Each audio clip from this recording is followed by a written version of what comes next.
Hello ladies and gentlemen of YouTube, my name is Brad. This is my channel Animate Orange. Welcome to another Metal Earth review video. This one, if you've not seen already by the thumbnail, is for Luke's helmet. Now I have already done and reviewed Darth Vader's helmet, and that one turned out to be quite a challenge. So I was a bit intimidated going into this build, but not too much so. Because everyone that I had talked to, it seemed like Darth Vader was one of the more difficult ones, and mainly because of the misunderstanding in instructions, or at least misunderstanding with how to fold a couple of parts, where 2D and 2D directions don't translate easily into 3D models, and it's easy sometimes to get backwards which way you're supposed to fold things. With that knowledge, I figured this one's probably not going to be as hard because I'm armed with that knowledge, and I know to be more careful, and maybe it won't be so difficult. Well, it was still a bit of a challenge. Not as much as Darth Vader's helmet. I did not run into any confusing directions, any potentially misleading. Not to say that Metal Earth is being, or Fascinations is intentionally being misleading.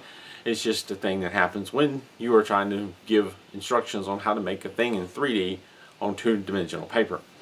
But I didn't run into any of those issues. In this situation, what I ran into is a lot of very tight and odd shapes and folds. To start with, you begin putting this outer section together, which is these two side pieces and this center part. The center part, easy as can be. There's three pieces. There's a center, two side pieces, the back fans out. Really simple to put together. However, instructions have you fold this over, and at first the logical fold would be to fold it down against the part and make it nice and clean. I would not recommend doing that. I actually recommend folding it up and over, because these parts kind of fan out a little bit, and I did run into a situation where a couple of them pulled loose. Because later on in the build, problems I ran into is trying to stretch things to connect where they're supposed to seems to put quite a bit of pressure on the joints, and you can kind of see that I have one separating right there. And I'll give you a closer look at that.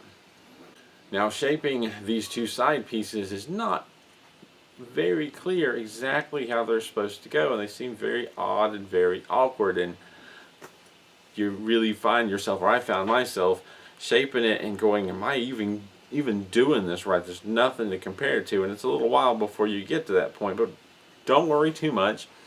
Get those two connected. Make sure you secure the tabs that connect it to the center part nice and secure. As you can see, again, I ran into a problem with that not being as secure as I needed to be. In hindsight, it helps to try and curve this part to fold this back line, but not perfectly. This side lines up perfectly, this side does not.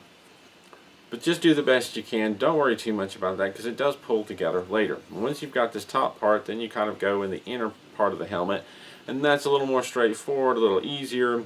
Connecting parts, you put a little bit of a concave shape or dish shape on these side pieces, and they come together fairly easy, and that's not too difficult. And then you move on to building this the upper part of the stand, not the base, but the tube shapes, and connect it to the inner part of the helmet. Really simple, really straightforward.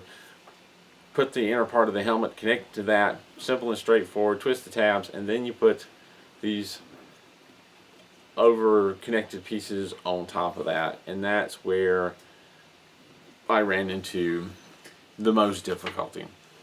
Maybe I didn't fold something quite right. Maybe I should have put curves in different places. I'm not real certain. Maybe it's just the design of the thing, and it's just tough, and that's just the way it has to be. But you get this center part on, and that's not too difficult. You have to fan the sides out to get the tabs aligned. A little bit of a challenge there. But then when you go to secure the two side sections down, there's a tab back here and a tab up there, and it was a stretch for me to get those into place, and I had to kind of pull and flex and fight with it a little bit. And one side wasn't so bad, but when I got to the other side, now I had the pressure pull into one side, I had to pull it back to the other side, and that's where I really ran into some issues getting the one tab into place, holding it there, while I then somehow folded or twisted it to secure it. That was a little bit of a fight. Was it a terrible fight? Was it frustrating? A little bit aggravating, but I didn't lose my cool. I mean, you're going to deal with some frustrating connections like that. The cooler the model is, the more complex it is. You're just going to deal with that. So I wouldn't say I'd complain and it's a major problem, but it does give a little bit of challenge to the model, and it can be a little bit frustrating, so take a deep breath and do your best. But I did find that it puts a lot of stress on these upper joints, and one of the things that happened was these two tabs here separated, and I had to fight to get them back together. And once I got them back together, I noticed that this tab in here is starting to pull apart, and I'm not real keen on that. Yeah, I mean, the only thing I can think that I could have done differently is take the more time to secure these tabs and fold these tabs up, and that's probably all you need to do. But it just concerns me a little bit that there's so much pressure put to stretch these side tabs into place to get this helmet on. And I'm wondering if maybe there's just a little bit too much pressure, or did I do something wrong? But by the time once I got done with that, it was time to put the glasses on, or the shades, or whatever these things are called, the yellow sort of goggles. And they weren't really intuitive to fold either, but figured it out, got it in there and connected. This chin strap was just, I'm just not really keen on thin pieces that only attach with one tab, and fought with that for a little bit, but got it on there. Connect these two side pieces, put it on the base, and you're all done. This build took right an hour to put together, which is certainly faster than the Darth Vader helmet that I did. That one took nearly 2 hours. I think it's very easy to attribute that to the fact that I didn't misunderstand the directions or make any big mistakes. Everything was clear cut of how to put it together. I'm just a little bit fuzzy on how to shape some of those side pieces, but it wasn't too difficult to work it out as you add pieces together. Something you run into a lot in these models is the parts, the different tabs and connections pulling things together.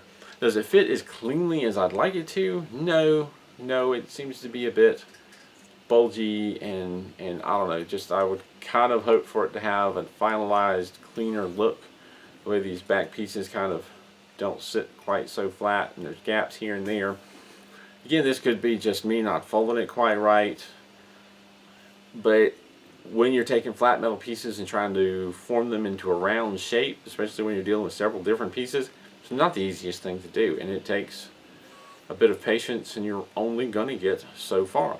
Is it cool looking from a distance? Absolutely. I love it. This guy and Darth Vader side by side, put that on the shelf, a little bit out of reach for people to go ooh and ah over. Absolutely, I love it. Was it worth the effort? Sure, an hour of my time to put this together, so I have a neat little keepsake that I made with my own hand. I love it. So no regrets, no huge disappointment. A little bit disappointed that it's pulling apart, but I'll get over it, because again, it looks pretty cool.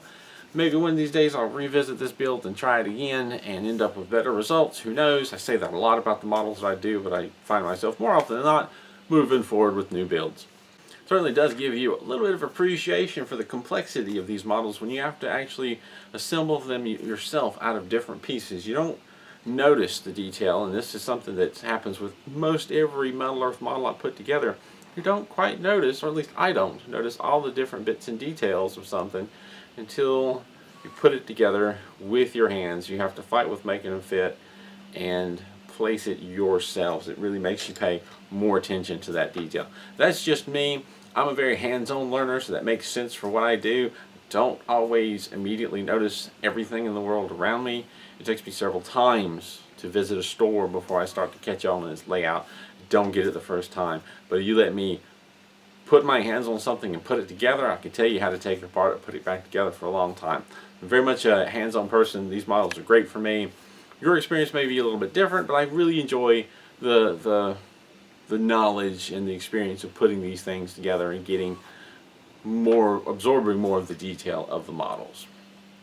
I think I'll leave it at that. As always, if you have any questions or comments, feel free to leave them in the comments down below.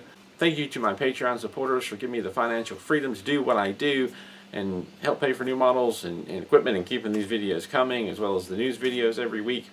Thank you to Fascinations for providing me these models, because this and the Darth Vader helmet was sent to me by Fascinations for me to review. So thank you very much for giving me a chance to build this model, review it, and add it to my collection. For anybody making requests, I'm working on it. I got a lot on my plate right now, so I'm going to get around to things eventually, but it's taking time, especially here with the holidays. Holiday stuff's going on, time spent with family. Family is important, and I'm going to take some time to spend with family, either in person or talking. Sometimes presents, giving presents, finding presents is just a thing that happens. So it takes away from the time that I get to spend with this channel, but it's the holidays. Let's all take a little bit of time to enjoy what we have around us. Leave it at that. I've already said that, haven't I? Thank you for watching, and keep on keeping on.